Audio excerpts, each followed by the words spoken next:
Ah, est-ce que vous m'entendez? Ouais, impeccable. Bonjour à tous. Donc, je suis Sophia Ruffin, je suis la fondatrice de la startup Five Discovery Virtual Learning et on va parler ensemble de la communication avec la réalité virtuelle et l'IA. Comment la VR et l'IA peut aider à travailler une communication efficace. Alors, qui nous sommes? On est une start-up spécialiste des environnements immersifs avec un très très gros focus sur les soft skills, sur tout ce qui est développement comportemental, avec plusieurs offres, une offre sur catalogue, des offres sur mesure, et puis également une possibilité d'intégrer tous les gestes métiers dans l'univers des soft skills, de façon à avoir des formations complètement dédiées au secteur d'activité, au processus métier, etc. Aujourd'hui, donc Five Discovery, c'est un peu plus de 5 ans d'existence. C'est plus de 10 000 clients avec 150 entreprises, organisations privées et publiques et un très très bon retour de nos participants sur l'intégration de la VR appliquée aux soft skills dans leur organisation. Donc retour dont je vais vous faire participer en vous montrant quelques résultats. Donc, comme je vous disais, module sur catalogue et également une plateforme métaverse. Donc, les environnements métaverses donc décentralisés permettent de travailler à distance, en collaboratif, en temps réel, l'environnement des soft skills. Dans notre programme, vous pouvez voir beaucoup de modules axés sur la communication, la prise de parole en public, la gestion des conflits, la communication et l'interaction efficace, le média training, la préparation aux entretiens, la sensibilisation au handicap, l'aide à la personne, etc.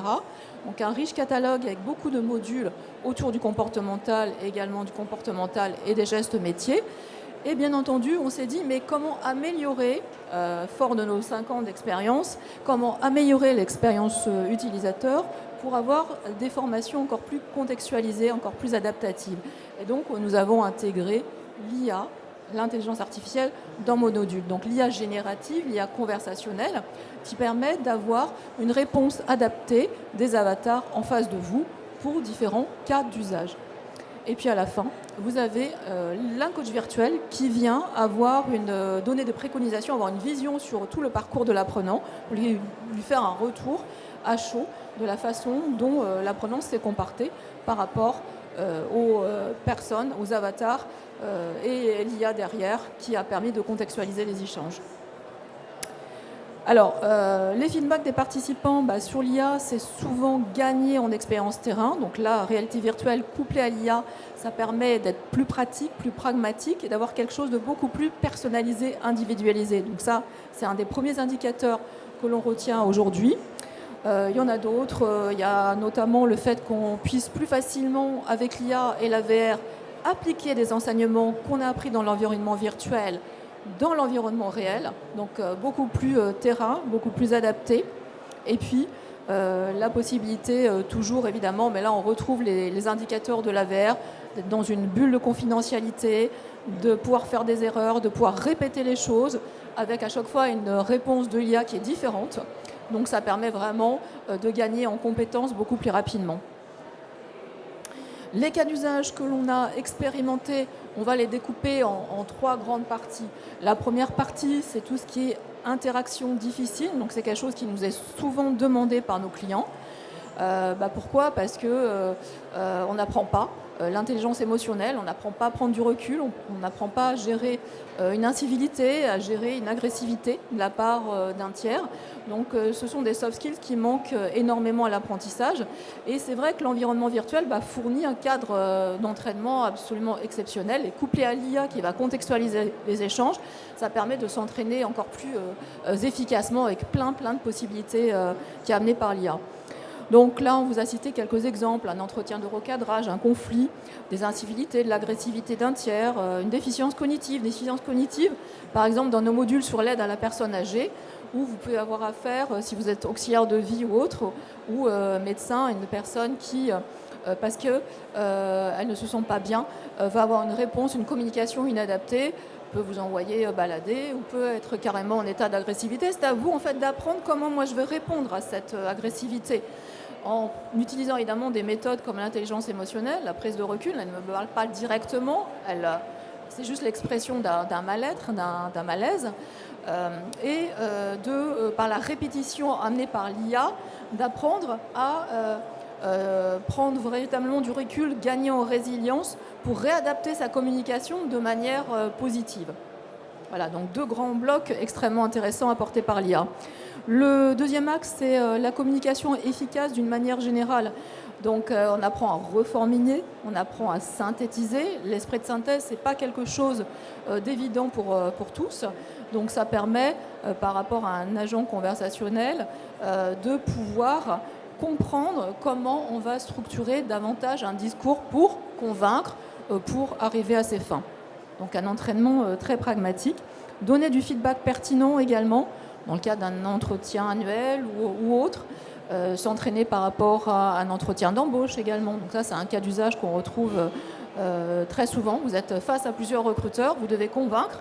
Et en fonction de ce que vous dites, les recruteurs animés par l'IA en environnement virtuel vont vous poser des questions adaptées à votre profil et vont concaténer également l'ensemble de vos réponses. C'est-à-dire si au début vous avez dit « voilà, j'ai 5 ans d'expérience dans la logistique », puis à la fin vous dites « je recherche un emploi dans tel ou tel domaine pour telle ou telle activité », l'IA, le recruteur animé par l'IA, va se souvenir de ce que vous aviez dit au départ et va vous faire une question qui va mixer l'ensemble de vos réponses. Donc ça aussi, c'est intéressant dans l'aspect contextualisation et pertinence. Amélioration de l'empathie, du lien relationnel aussi. Je vous parlais de l'intelligence émotionnelle qui permet de prendre du recul par rapport à une situation délicate, conflictuelle, mais c'est aussi améliorer son écoute, mieux comprendre la personne. Et là, l'IA aussi apporte différentes tonalités, nuances dans la communication. Et à chaque fois, on est amené à s'entraîner et à avoir une réponse adaptée. Enfin, le troisième pilier, je dirais la relation et la négociation client d'une manière générale, que ce soit dans le retail ou dans d'autres contextes.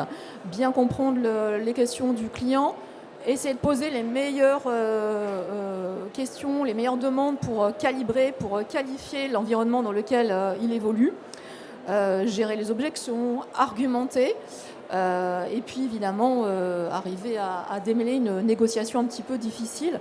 Donc là, encore une fois, il y a un entraînement personnalité. Et puis ensuite, vous avez évidemment le closing qui est absolument nécessaire. Si on reprend les indicateurs qualitatifs principaux que l'on a glanés donc, au fil du temps, on s'aperçoit que la VR couplée à l'IA, en premier lieu, c'est l'engagement. Le premier indicateur, c'est l'engagement. On est beaucoup plus engagé, c'est personnalisé, c'est réactif, c'est vivant.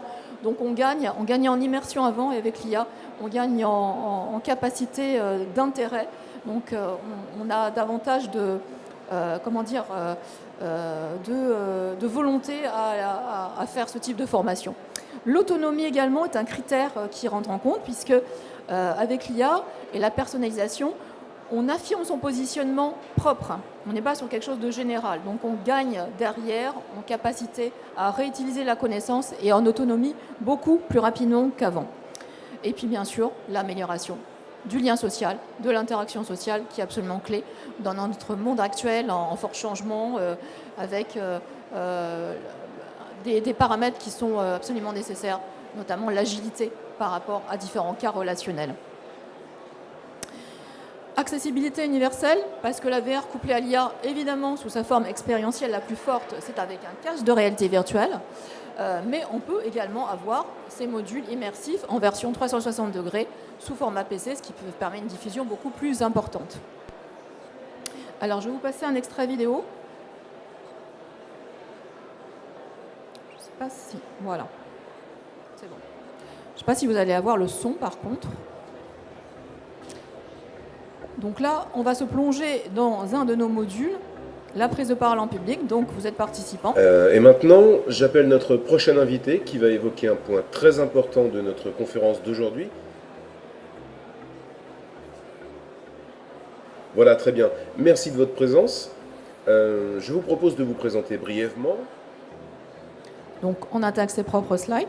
Lorsque vous prenez la parole, vous avez le coach virtuel qui peut intervenir pour vous donner des indications, vous aider dans votre structuration du pitch, par exemple.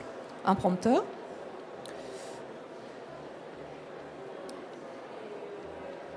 Bonjour. Et puis à la fin, des questions personnalisées. Je suis professionnelle du numérique, spécialisée dans la gestion de projets digitaux et le développement de solutions technologiques. Voilà, si vous avez des questions, n'hésitez pas. Oui. Quels ont été les principaux défis rencontrés lors de la migration de l'infrastructure vers le cloud et comment les avez-vous surmontés? L'un des plus grands défis a été la gestion des données sensibles et la sécurité. Quelles sont les prochaines étapes que vous envisagez de mettre en place pour continuer à développer des solutions innovantes au sein de votre entreprise? Je pense que les projets digitaux continueront à évoluer vers une plus grande automatisation. Eh bien, je vous remercie. Vous pouvez vous retirer. Merci. À bientôt. Et à la fin, vous avez l'analytique qui revient sur la façon dont vous avez géré la session et les interactions avec les différents participants dans l'auditoire.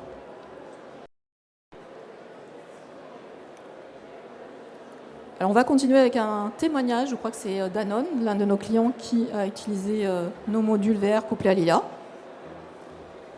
Bonjour, je suis Charles Chabrian, je suis média manager pour Danone et c'est la première fois que j'ai fait de la réalité virtuelle lors d'un exercice de prise de parole en public et j'ai trouvé ça hyper intéressant, super bien fait. Franchement, j'étais vraiment bien immergée dans l'univers. Donc on prenait la parole auprès d'une audience d'une soixantaine de personnes. Donc je me suis vraiment sentie comme